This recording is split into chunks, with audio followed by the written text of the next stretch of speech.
Pasok sa round of 16, alas under 17, pinakaba ang Venezuela. Talo sa Peru, pinaganda ang tsansa ng bansa. Alamin kung paano. Good day, ka-trending. This is Ivan, the new voice artist of this channel. Pero bago yan, huwag subscribe, click the notification bell para laging updated dito sa ating channel.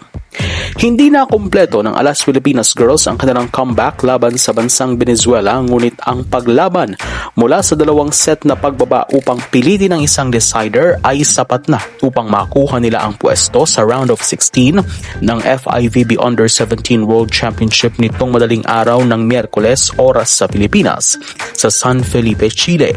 Sa bingit ng pag-alis sa kompetisyon, umasa ang Alas Girls kina Keira Celis at Saiz Raico upang mapanatili ang kanilang laban bago matamo ang pagkatalo na 19-25, 16-25, 25-22, 25-19, 11-15.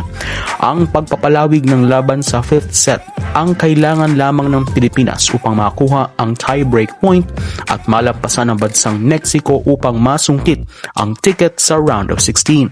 Sa kabila ng mga unang pagsubok, nagkaroon pa rin ng gintong pagkakataon ng Pilipinas na manalo sa laban with 11-10 sa huling bahagi bago nagpasabog ang bansang Venezuela ng 5 puntos nang walang sagot.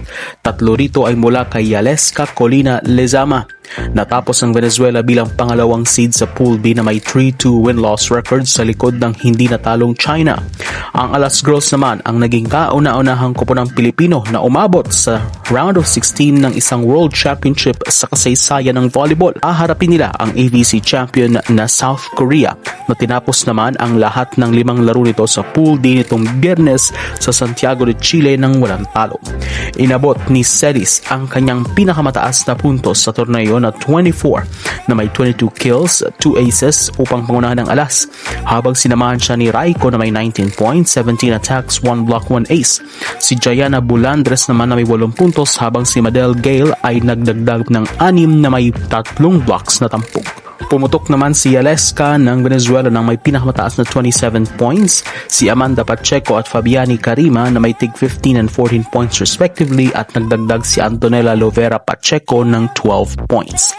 Una nang natalo ang Alas Under 17 sa isang heartbreaking comeback mula sa Peru noong nakarang araw na siya sanang magbibigay ng selyo para sa Pinas sa round of 16. Ito ay matapos ang comeback ng Peru sa 3rd set na dapat sana ay para na sa Pilipinas hanggat sa naubusan ng gas ang bansa.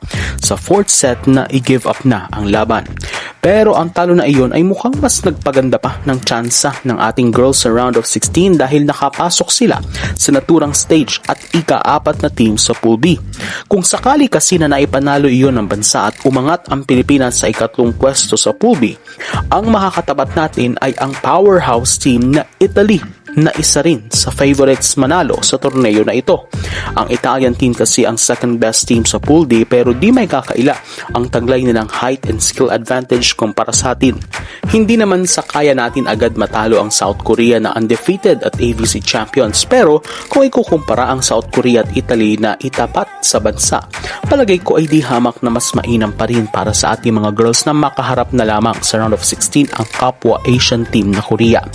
Kung sakaling gumawa ng milagro ang Alas at ma-upset ang Korea, posible nilang makatapat sa quarterfinals ang magwawagi naman sa tapatan ng bansang Turkey, Japan. So that's it for today's video, ka-trending. Don't forget to subscribe, click the notification bell para laging updated dito sa ating channel.